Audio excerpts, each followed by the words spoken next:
heart, just like he does yours, just like he does mine. And that's why God wasn't even worried when the devil said, okay, fine, let's test him. Job knew he was being tested, and when his 3 friends came to visit him, to comfort him after they had heard what he had been going through, as I was reading Job, I love the conversation they had, especially in chapter 23. Job replied to his friend, after his friend was asking him, oh, but, you know, all this stuff you're going through. Job replied and said to him that even today, I've been through all this, even today my complaint is still bitter. My stroke is heavier than my groaning. And oh that I knew where I might, I may come even to his seat. I will order my cause before him and fill my mouth with arguments. I would know the words which he would answer me and understand what he would say. Will he plead against me with his great power? And this is my favourite line of chapter 23. Verse 6 says, Job says, no, but he would put strength in me. After asking that question, will he plead against me with his great power? Job answers the question and says, no, he will put strength in me. Job was patient with God. And yes, he was human, he got frustrated, he got angry, but he never gave up waiting on God for that day when all his troubles would be over and the Lord would bless him. Job knew where his strength comes from. Job recognized who God was.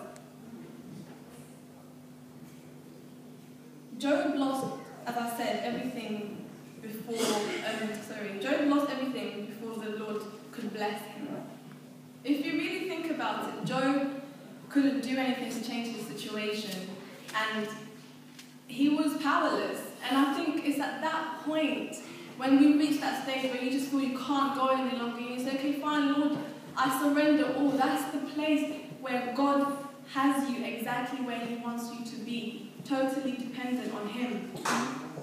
Revelation 14:12 says, when you are going through hardships, it is for your own good, in order for you to be made as one of those patient saints who keep the commandments of God and have the faith of Jesus. Amen.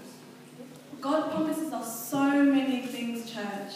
He sets aside a storehouse, not a little gift box, a storehouse of blessings with your names on it. He is never late with his promises, and he is patient with us. He even holds back on blessings on our account so that when the time comes, we're ready. He intends on blessing us all the time. Sometimes just has to take a step back and be like, okay, no, she's not ready. You know? So why then should we turn around and say that I'm tired of waiting or this is taking too long? God knows your name and he hears every time you call him. He sees each tear you cry when you're in despair. But this promise he gives us is so timeless. When you feel like giving up, wait on the Lord. When you feel like you can't go on any longer, remember he will renew your strength. When you lose sight of God, remember the eagle. He will mount you on wings of eagles, just so you can see him. So you don't have to lose focus and lose sight of him. And then when all is said and done, the strength that he gives you, even after your trials, will ensure that you will run and not get weary, and you will walk and not faint. How great and wonderful is our God, church. How reassuring is it to know that we have a God who has our backs all the time. Amen. Somebody once told me your future is as certain as the promises of God.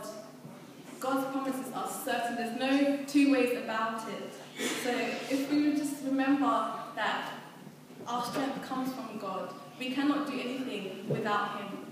If we just let him take the week, I pray that just let him take the wheel.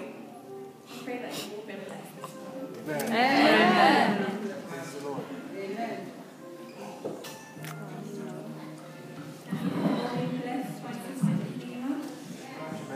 I want to thank Sister Kamima for her reading. What I received from the sermon today, even the strongest people get tired at times, but God's power